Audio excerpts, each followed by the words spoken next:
இந்திரநீலம் 57 மற்றும் 58வது chapter.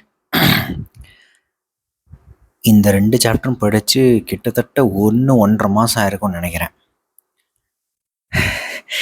I think like 55-56 chapter வீடியோலாம் இதோட ரொம்ப ரொம்ப கம்மியான தாடி இருந்திருக்கும். இப்போ திடீர்னு நிறைய தாடி வச்சுருக்கிறத பார்த்தாலே தெரிஞ்சிருக்கும். There is a long gap.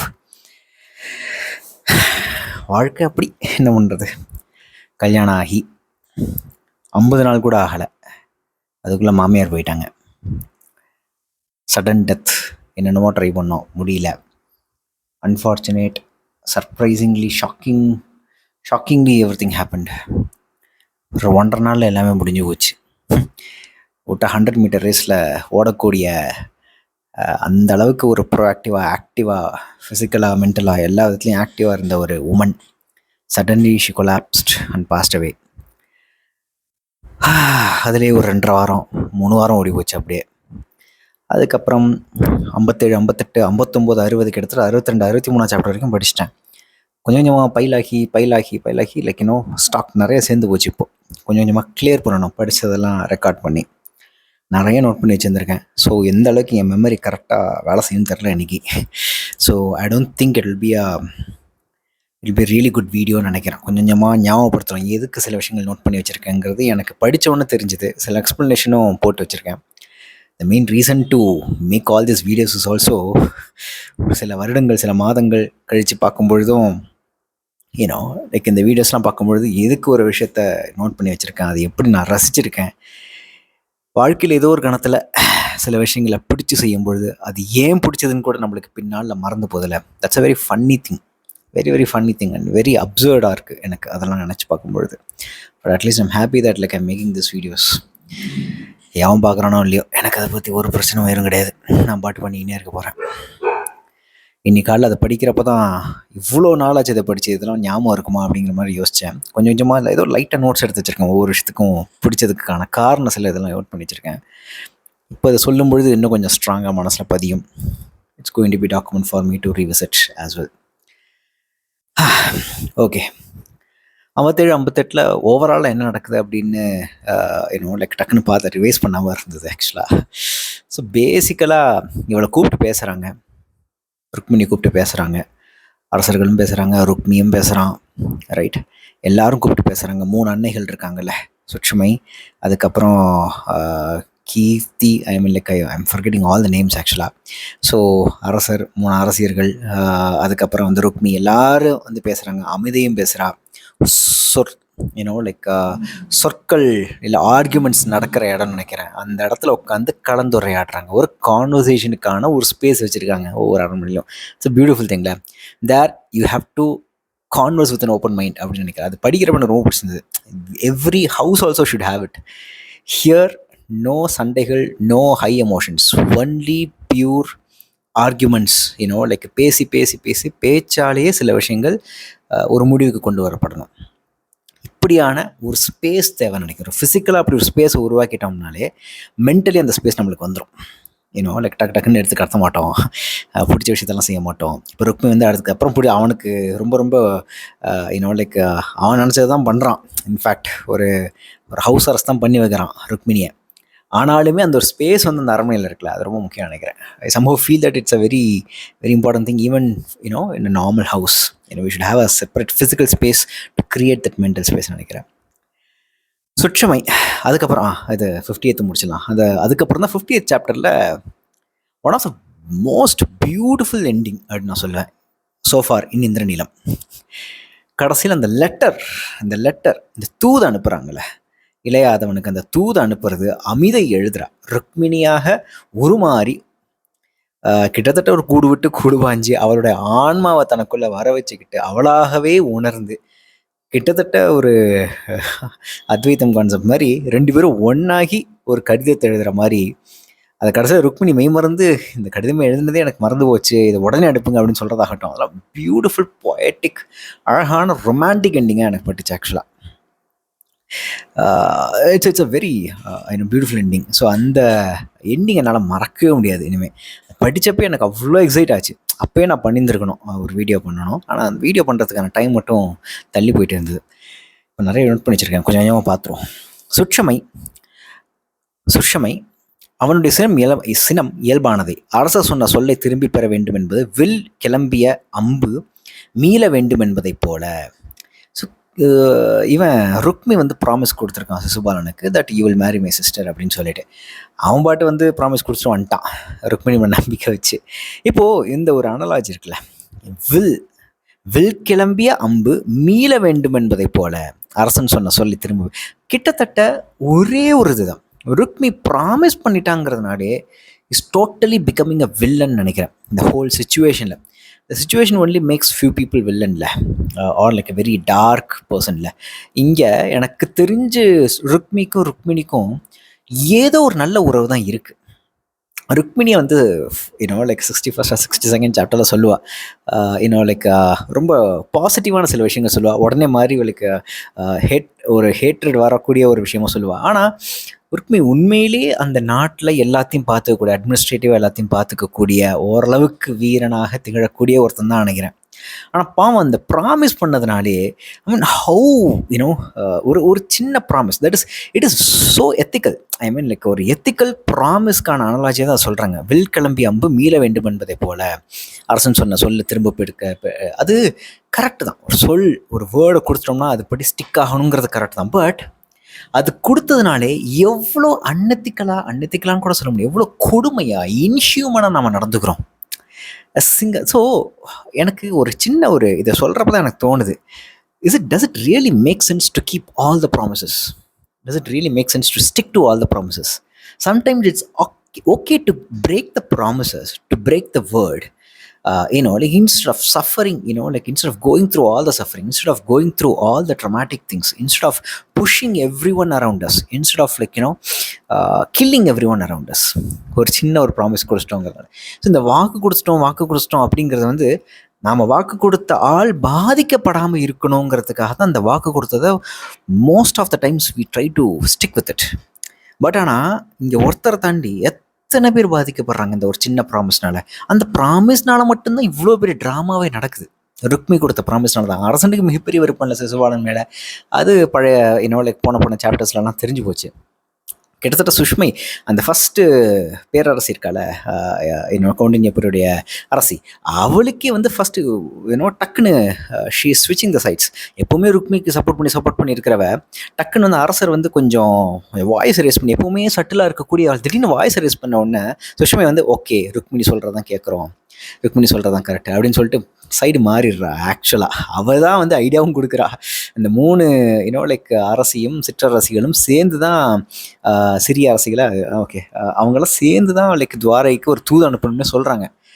எனக்கு என்னமோ அந்த லைக் இது எல்லாமே ரொம்ப கேல்குலேட்டடாக, ரொம்ப டிசைன்டாக ஸ்ட்ரக்சர்டாக எழுதப்பட்ட ஒரு எழுத்து. ஒவ்வொரு கேரக்டர் ஏன் அப்படி பிஹேவ் பண்ணுறாங்க அப்படிங்கிறதுக்கான ஒரு விஷயமா தான் எனக்கு தோணுச்சு ஆக்சுவலாக. இளவரசே, தாங்கள் விழைந்தால் எளிதில் இத்தருணத்தை கடந்து செல்லலாம். நம் அவையில் குடிச்சான்றோர் எழுந்து இளவரசிக்கு முறையான சுயம்வரம் தேவை என்று கோரட்டும். குடியவை ஆணையிட்டதற்கப்பால் அரசனுக்கு சொல்லில்லை அல்லவா? அவர்களை காட்டி சிசுபாலிடம் இங்கு ஒரு சுயம்வரத்தை நாம் அமைத்திருக்கும் செய்தியை சொல்லிவிடலாம் என்றாள்.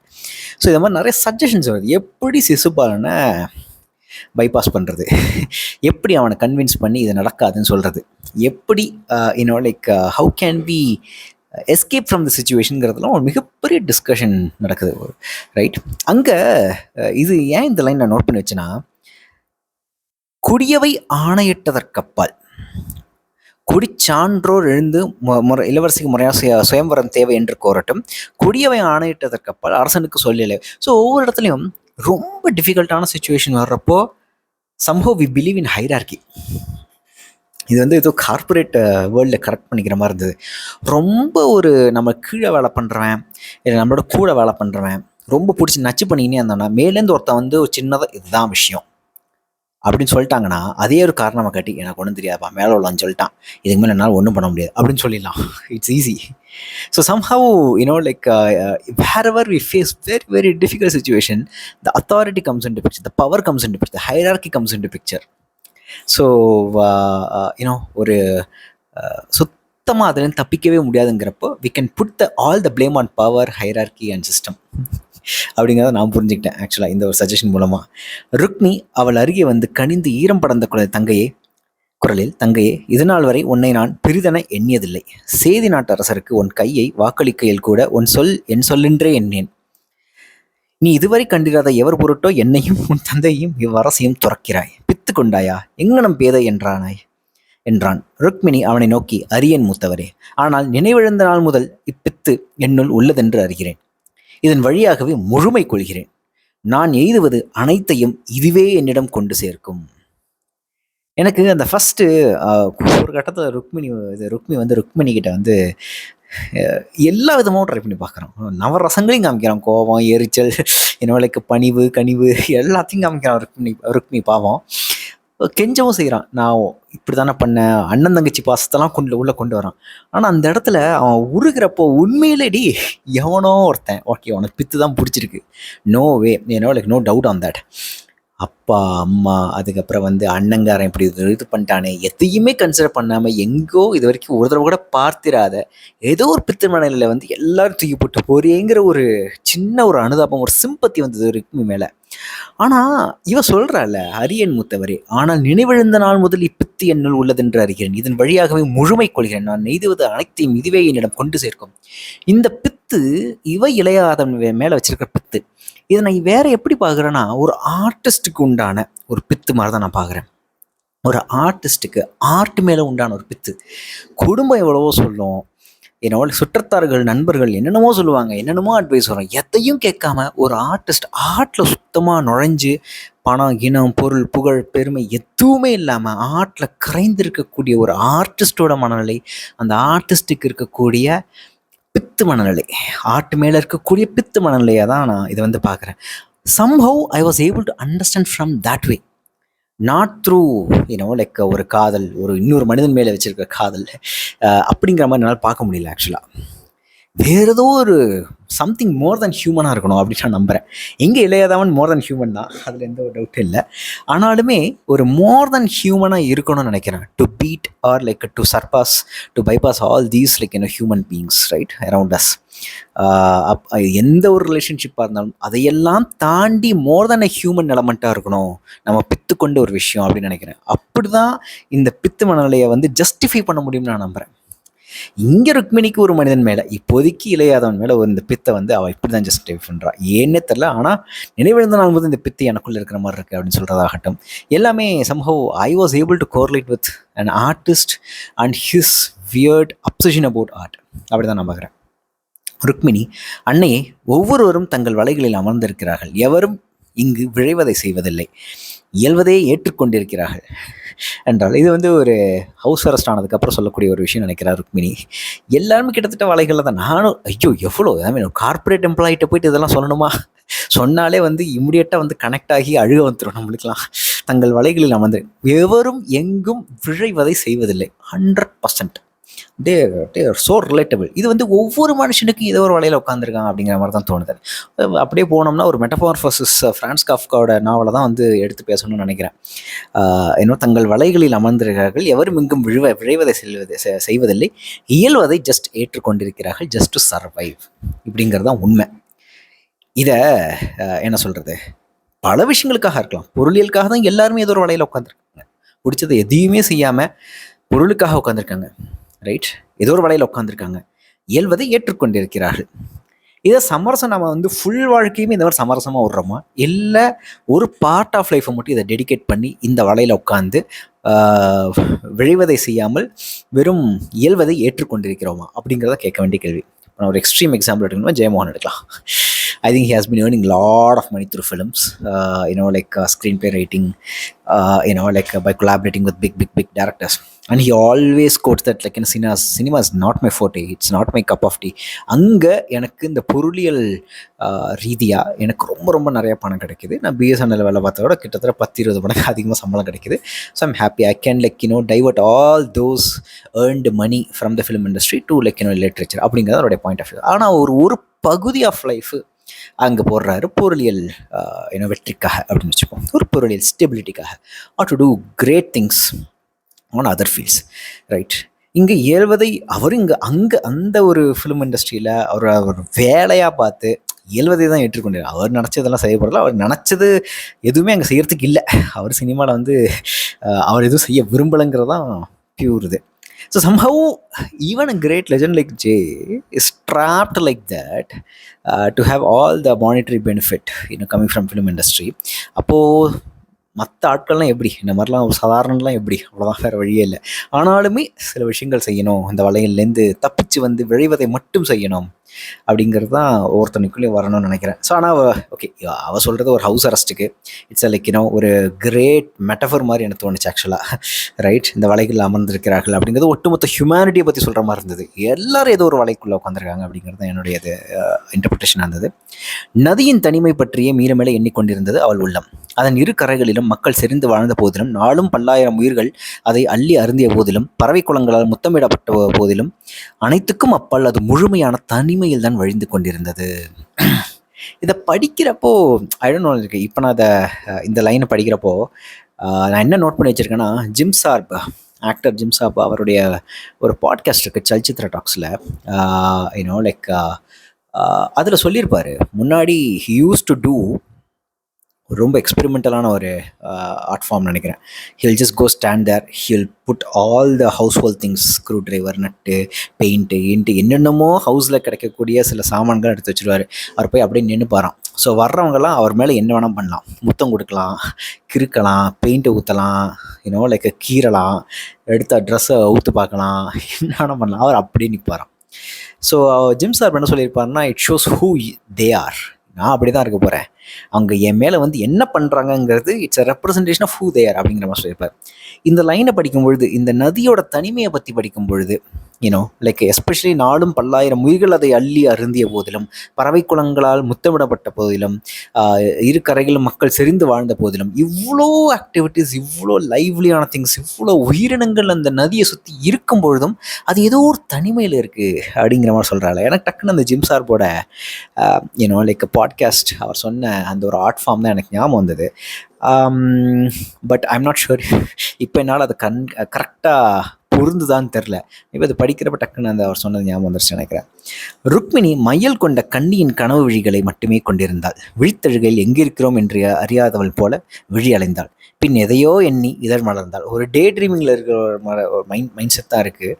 ஸோ இது 58வது சாப்டர்னு நினைக்கிறேன். முழுக்க முழுக்க ருக்மிணியோடைய ஒரு ட்ரான்ஸ் ஸ்டேட்டை பற்றி, ஒரு டே ட்ரீம் பண்ணிகிட்டே இருக்கக்கூடிய ஒரு பெண்ணை பற்றின ஒரு சாப்டர் தான் இருக்குது. இந்திர நீலம் என்று அவள் சொல்வதை சித்தத்தால் கேட்டாள். மீண்டும் பலமுறை கேட்டு அதுவே என உறுதி செய்து கொண்டாள். ஒரு சொல்லில் சித்தம் தலைக்கப்பட்டு வாழ்நாளெல்லாம் அதில் சிறையுண்டிருப்பதை பற்றி அவள் அறிந்திருக்கிறாள். ஒரு சொல் காலடி மண் பிளந்து என மானுடரை 7 உலகங்களுக்கு கொண்டு செல்ல முடியும் என்று சொல்லுண்டு. இவளை உண்ணும் இருளின் கரிய வாயா இச்சொல் என மருண்டாள்.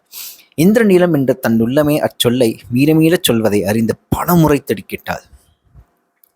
ஒரே ஒரு சொல், இதுதான் பித்து நினைக்கிறேன். இந்த பித்து ஏன் இந்த ஒரு பேராகிராஃபை நோட் பண்ணி வச்சிருக்கேன்னா, ஒரு சொல், ரைட், மீண்டும் பலமுறை கிட்ட அதுவே என உறுதி செய்து கொண்டாள். ஒரு சொல்லில் சித்தம் தலைக்கப்பட்டு வாழ்நாளெல்லாம் அதை சிறையுண்டிருப்பதை பற்றி அவள் அறிந்திருக்கிறாள். இங்க இது ஒரு மேஜிக்கல் வேர்டா ருக்மிணிக்கு இருக்கு, இந்திரநீலம். இந்திரநீலம் அந்த ஒரு சொல்ல அவளுடைய கற்பனைகள் எங்கெங்கேயோ விரிஞ்சு போகுதுன்னு நினைக்கிறேன். ஒரு டிரான்ஸ்லேட்டுக்கு போகிற அந்த ஒரு சொல், இதை நான் வேற எப்படி பார்க்குறேன்னா, இது முழுக்க ஒரு ரொம்ப எக்ஸ்ட்ராடனரியான ஒரு மைண்ட் செட்டில் ஒரு சொல்ல சிக்கி இருக்கிறது. ரொம்ப ரொமான்டிக்கானா ஏதோ ஒரு லைக் இங்கே கண்ணுக்கே தெரியாத ஒருத்தங்கிட்ட தன்னுடைய மனசு முழுக்க சரண்டர் பண்ணுற ஒரு மென்டாலிட்டி, ஒரு கம்ப்ளீட் சரண்டரிங் மென்டாலிட்டி ருக்மிணிக்கு இருக்கு. இப்போ ஒரு சொல்ல இந்த நீலம் அப்படிங்கிற ஒரே ஒரு என்ன சொல்கிறத, அந்த ஒரு சொல் அவளை எப்படி ஆட்டி படைக்குதோ அதே மாதிரி ஏதோ ஒரு சொல் எல்லா மனிதர்களையும் ஏதோ ஒரு கட்டத்தில் ஆட்டி படைச்சிருக்கும்னு நினைக்கிறேன். குறைந்தபட்சம் சில காலங்களுக்காகுது. சாதி ரீதியாக ஒருத்தன் தாக்கப்பட்டிருக்கலாம் ஒரு சொல்னால, இல்லை புருஷன் வந்து பயங்கரமாக பொண்டாட்டி வாயிலேருந்து வந்த ஒரு சொல்னால லைஃப் லாங் ஹர்ட் ஆயிருக்கலாம். we can easily get hurt. அவ்வளோ வல்னரபிளாக இருந்திருக்கும், அவ்வளோ ஃப்ரெஜைலாக இருக்கும் நினைக்கிறேன் human beings. So it லட்ஸ் a both, என்ன சொல்கிறது, ரொம்ப பாசிட்டிவான, நம்மளை உச்சத்துக்கு கொண்டு போகக்கூடிய, நம்மளை சரண்டரிங் மென்டாலிட்டி கொண்டு போகக்கூடிய சொற்களாகவும் இருக்கலாம். அது அந்த ஆளுமையை பொறுத்து அதெல்லாம் எல்லாமே நிறையா இருக்குது. அந்த connection with the dynamics between the two people எல்லாமே அதில் கனெக்டட். அந்த ஒரு சொல் வந்து வேற எங்கேயோ சொல்லிட்டு போனால் இப்போ இந்திர நீளம் நான் சொல்லிட்டு போயிடலாம், ஆனால் ருக்மிணி அந்த இந்திர சொல் அப்படி இந்திர நீளம் அப்படிங்கிற சொல்ல அவள் அப்படி ஏற்றுக்க மாட்டாள். So the dynamics between the person and the other person, and how that soul becomes a magical word for Rukmini or for anyone actually. இப்போ எனக்கும் என் பொண்டாட்டிக்கும் ஒரு சண்டை வருதுன்னா அவள் ஏதாவது ஒன்று சொல்லும்பொழுது எனக்கு அவ்வளோ ஹர்ட் ஆகிற ஒரு விஷயம், இவ ரெண்டும் சொன்னா ஒரு மயிரும் ஆகாது ஆக்சுவலாக, right? So the power of a word, single word, it's going to either haunt you or it's going to transfer you to like a different state, different mind state. ஒரு உச்சத்துக்கும் இல்லை ஒரு இருண்மையோட லைக் பாதாள இருள் உலகத்துக்கும் கொண்டு செல்லக்கூடிய ஒற்றை சொல். It's not just that word itself, it's also depending on the like connection dynamic between the two humans. என்ன ரிலேஷன்ஷிப்பு, என்ன மாதிரியான டைனமிக்ஸ் இருக்குது அப்படிங்கிறதையும் பொறுத்து இருக்குன்னு நான் நம்புகிறேன். ஸோ அதான் இது இங்கே இந்திர நீளம்ங்கிறது அவளுக்கு ஒரு உச்சத்தை கொடுக்கக்கூடிய, இதனால் வரைக்கும் வாழ்நாள் எல்லாமே இந்த ஒரு சொல்லோட கனெக்டாக இருக்கிற அந்த ஒரு ஹியூமனுக்காக மட்டும்தான் என்னோட வாழ்நாள் அப்படி நினைக்கக்கூடிய ஒரு உச்சத்துக்கு கொண்டு போகுது. ஆனால் அதே சமயம் அதுக்கு எதிர்புறமாக இன்னும் முழுக்க நான் சொன்ன மாதிரி இருள் உலகத்துக்கு கொண்டு போகக்கூடிய ஈகோ ஹர்ட் ஆகி ஆணவத்தால் ஆணவ காயம்பட்டு முழுக்க டவுனாக போகக்கூடிய ஒரு சொல்லாக கூட இருக்கலாம். ருக்மி அவள் செல்லலாம் என்று கையசைத்து தலைவணங்கி திரும்பி அவளை நோக்கி பின்னால் வந்து அமிதை என்று இளஞ்சிறுவனாக அவள் நாளில் அறிந்த குரலில் அழைத்தான். அவள் நின்று விழித்தூக்க, என்ன நிகழ்கிறதென்று நீ அறிந்துள்ளாயா? நான் சேதி நாட்டு அரசரின் கை தொட்டு வாக்களித்திருக்கேன். இவள் அவரை விரும்புகிறாள் என்றெண்ணி என் சொல்லை அளித்தேன். இனி அது பிழைத்து நான் வாழ முடியாது. அவரோ அச்சொல்லை இறுகப்பற்றி என்னை தன் காலடியில் அமர வைக்கிறார் என்றான். ஸோ இது எப்படின்னா 50th சாப்டர் தான் வருது நினைக்கிறேன். அமிதியை கூப்பிட்டு அவருக்குமே லைட்டாக மிரட்டி பார்க்குறான். ஆக்சுவலாக எனக்கு அதான் ஞாபகம் இருக்குது. அந்த ஃப்ளோ மிரட்டி பார்த்து என்னென்னமோ சொல்லி பார்க்குறான், என்னென்னமோ பண்ணி பார்க்குறான். திடீர்னு வந்து கெஞ்சிறான். ஒரு பயங்கர சேஞ்ச் ஆஃப் எமோஷன்ஸ் அந்த சாப்டரில் இருந்துக்கிட்டே இருக்குது. சட்டனாக வந்து like lot of change of emotions especially ருக்மிக்கு வருது. Same thing is happening with Rukmini as well when she visits 9 மூதன்னையர் கோயில்களுக்கு போகும்பொழுதும் அவளுக்கும் வந்து ருக்மியை பற்றின பார்வைகள் மாறிக்கிட்டே இருக்குது ருக்மிணிக்குள்ளே ஒவ்வொரு கோயிலுக்கும் போகும்பொழுது. ஸோ அந்த மாதிரி த சேஞ்ச் ஆஃப் எமோஷன்ஸ் ஒரு டெஸ்பரேட்டாக சில விஷயங்கள் நடக்கணுங்கிறதுக்காக நம்மளுடைய ஒட்டுமொத்த சேஞ்ச் ஆஃப் எமோஷன்ஸ் இருக்குல்ல, that's a beautiful drama. Like ஒரு விஷயம் நிச்சயம் நடந்தே ஆகணும், அதில் ஒரு அப்சஷன் இருக்குது, இல்லைன்னா போச்சு அப்படிங்கிற ஒரு மைண்ட் செட் இருக்குல்ல, அந்த ஒரு மைண்ட் செட்னால வரக்கூடிய கான்சிக்வன்சஸ் ஃபஸ்ட்டு அதிகாரத்தை வச்சு பவரை வச்சு எல்லாத்தையும் மிரட்டி பார்த்து கடைசியாக சரணடையக்கூடியவர் எதுக்கும் வழி வரல அப்படின்னா கருணை. என் மேலே கொஞ்சம் கருணை காட்டேன், கொஞ்சம் சிம்பத்தைஸ் பண்ணேன் அப்படிங்கிற மாதிரியான ஒரு நிலைக்கு வந்து மாணவர்கள் தள்ளி வைக்கப்படுறாங்க. ஆக்சுவலாக அதுதான் இங்கே நான் நோட் பண்ணேன். ஆக்சுவலாக ருக்மியோடைய sudden change of emotions while he was talking to அமிதை. நீல் மூச்சுடன் திரும்பி அமர்ந்து கன்று தோல் மீது கைகளால் நெருடி கொண்டிருந்தாள். அங்கிருந்து விழித்தூக்கி அவளை நோக்குகையில் ஒரு கணம் உடல் எழுச்சியால் தான் அங்கிருந்து அவ்வண்ணம் நோக்கி கொண்டிருப்பதாக உணர்ந்தாள். உடல் விதிர்க்க நெஞ்சறியாத கையில் எழுந்து வந்த முதற் சொல்லை எழுதினாள், நீலம். இதுதான் இந்த சாப்டரோட ஹைலைட். எனக்கு தெரியும், ஓகே, ருக்மிணியால் எழுத முடியல, அவள் வேறதோ ஒரு உலகத்தில் இருக்கா, முழுக்க வேறதோ ஒரு உலகத்தில் இருக்கா, அவளை எழுத வைக்க முடியாது, அமிதை தான் எழுதணும்னு சொல்லிட்டு அரசிகளும் சிற்றரசிகளும் வந்து லைக் சொல்கிறாங்க, நீ எழுதி அனுப்பு, ஒரு பிராமண மூலம் அனுப்புவோம். ஏன்னா பயங்கர டைட் செக்யூரிட்டி போட்டு வச்சுருக்கான் ருக்மி. ஸோ தூது அவளை ஈஸியாக அனுப்பிட முடியாது. ஒரு பறவை மூலமாக அனுப்பினாலும் கூட ஈஸியாக கண்டுபிடிச்சி கொண்டு வந்துடுவாங்க. சுற்றி இருக்கிற காவலர்கள் எல்லாருமே ரொம்ப புதுசு. ருக்மிணி இருக்கக்கூடிய அந்த அரண்மனையில் சுற்றி எல்லாருமே புதுசு. அமிதை வந்து கிட்டத்தட்ட யாரையுமே இது வரைக்கும் நான் இந்த மாதிரி பார்த்தது இல்லையே, எல்லாம் புதுசாக இருக்காங்களே, அந்தளவுக்கு டைட் செக்யூரிட்டி போடு. அப்போ என்ன வழி? இவளை வச்சு எழுத வைக்க முடியாது, ஏன்னா இவர் வேறு உலகத்தில் இருக்கா, இவளுக்கு பதிலாக அமிதை தான் எழுதணும் அப்படின்னு சொல்கிறப்ப தான் இதெல்லாம் எங்கே வந்து ரொம்ப எஃபெக்டாக ரொம்ப இம்பேக்ட்ஃபுல்லாக மாறுதுன்னா பின்னாடி வர சாப்டர்ஸில். கிட்டத்தட்ட ஐ திங்க் 63ஆவது சாப்டர் வரைக்கும் அமிதையோட பாயிண்ட் ஆஃப் வியூ தான் நிறைய விஷயங்கள் சொல்லப்படுது. இளையாதவன் ருக்மிணியை அப்படி இடைவளைத்து தூக்கிட்டு போகிற சீன் இருக்குல்ல, அங்கே கூட அமிதையோட பாயிண்ட் ஆஃப் வியூ தான் வருது. கடைசியில் சாப்டர் முடியறதே அமிதை தான் இங்கே வந்து ஒரு என்ன சொல்கிறது, as she is not the centre of the story, but through her eyes everything happens இருக்குல்ல. ரைட், ஒரு கதையில் எந்த ஒரு கதையிலுமே என்னோடக்கு இப்படி ஒரு சென்ட்ரல் கேரக்டர்ஸை விட்டுட்டு தள்ளி நின்று பார்க்கக்கூடிய ஒரு ஸ்பெக்டேட்டர் இல்லை சென்ட்ரல் கேரக்டர்ஸுக்கு ரொம்ப க்ளோஸ் ஆனவங்க பாயிண்ட் ஆஃப் வியூன்னு சொல்லும் பொழுது கதையை வந்து நம்ம கூட நின்று அந்த கேரக்டர் நின்று பார்க்குற மாதிரி இருக்குல்ல, அந்த கேரக்டரோட நின்று நாம் அந்த கதையை பார்க்குற மாதிரி இருக்குல்ல, அந்த இடத்துல ரொம்ப இம்பாக்ட்ஃபுல்லாக இருக்குது. ஸோ அமிதை கிட்டத்தட்ட ருக்மிணியாகவே மாறி அந்த கடிதத்தை எழுத போகிறா. அதோட முதல் வார்த்தை தான் நீளம். இன்னும் எப்போ வர மாதிரி ரொம்ப சினிமேட்டிக்கான ஃபஸ்ட்டு எழுதி பார்த்து தூக்கி போடுற எதுவும் ஒத்து வரல. திடீர்னு அவளை பார்த்துக்கிட்டே இருக்கும் பொழுது அவள் டக்குன்னு ஏதோ ஒரு மேஜிக் நடந்த மாதிரி அவளை உருமாறுற ஒரு தருணம் தான் அது. அங்கே ஃபஸ்ட்டு வர வார்த்தை நீளம். ரைட், அதை நான் எக்ஸ்பெக்ட் பண்ணேன். somehow like I was expecting this is going to happen. Amida is going to write and she's going to feel herself as Rukmini when she's going to write the letter அப்படிங்கிற மாதிரி. So அது expected தான். ஆனால் அது கரெக்டாக அழகான ஒரு like ஒரு சாமி வந்த மாதிரி லைக் நம்ம அப்போ அமிதை மேலே ருக்மிணி வந்து உட்காந்துருக்கா, அதுதான் அப்படி.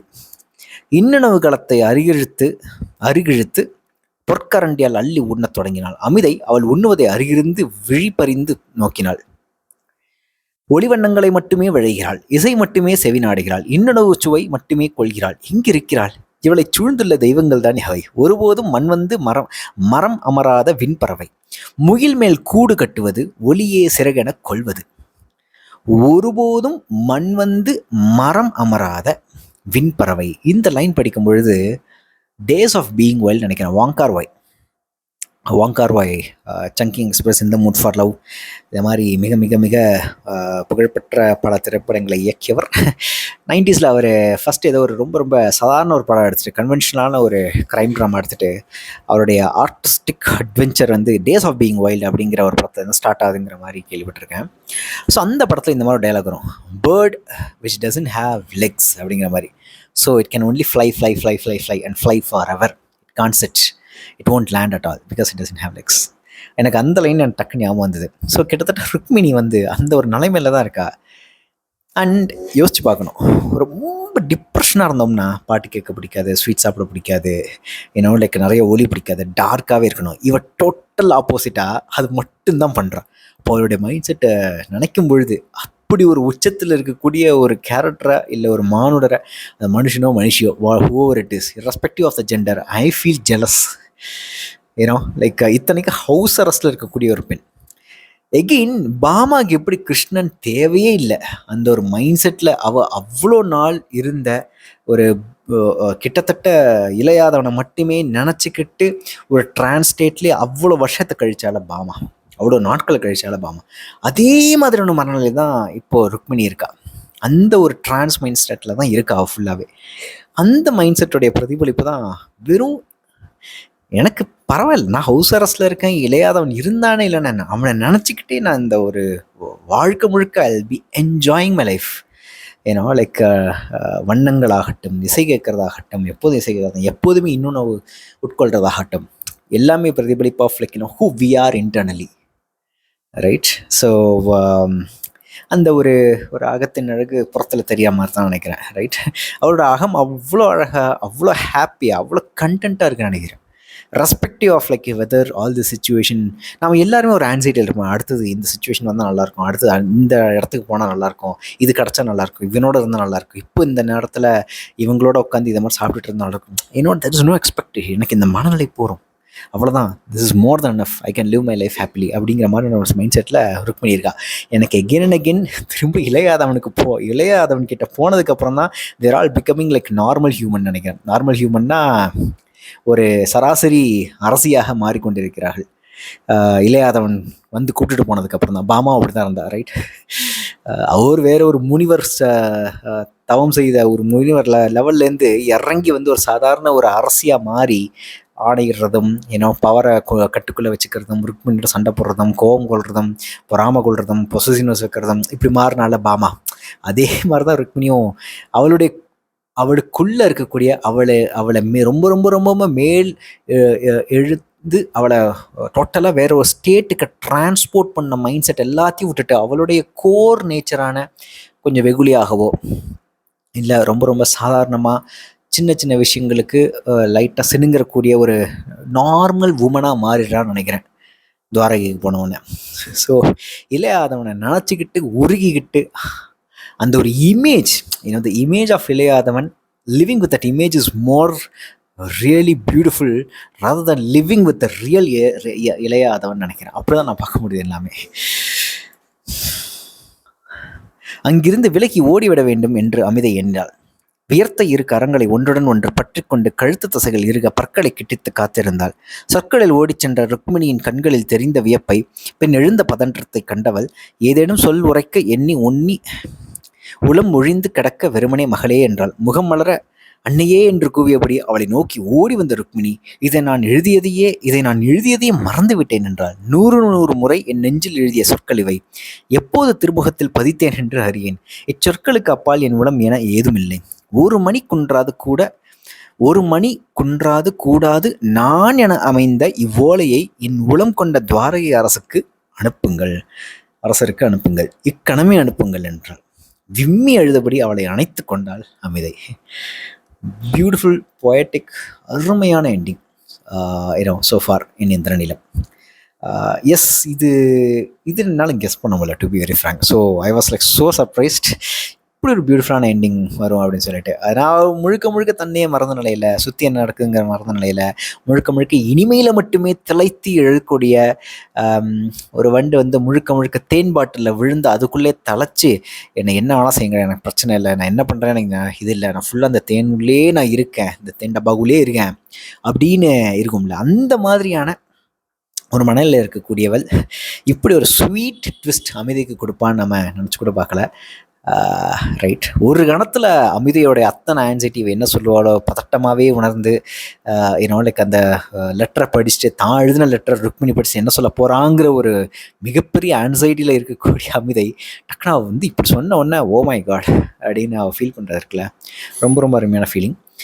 இதுக்கப்புறம் 59, 60, 61, 62, 63 கொஞ்சமாக வீடியோ பண்ண ஸ்டார்ட் பண்ணணும். So I can't delay much. Hopefully things will be okay in the next few days. I hope I'll get back to my usual routine.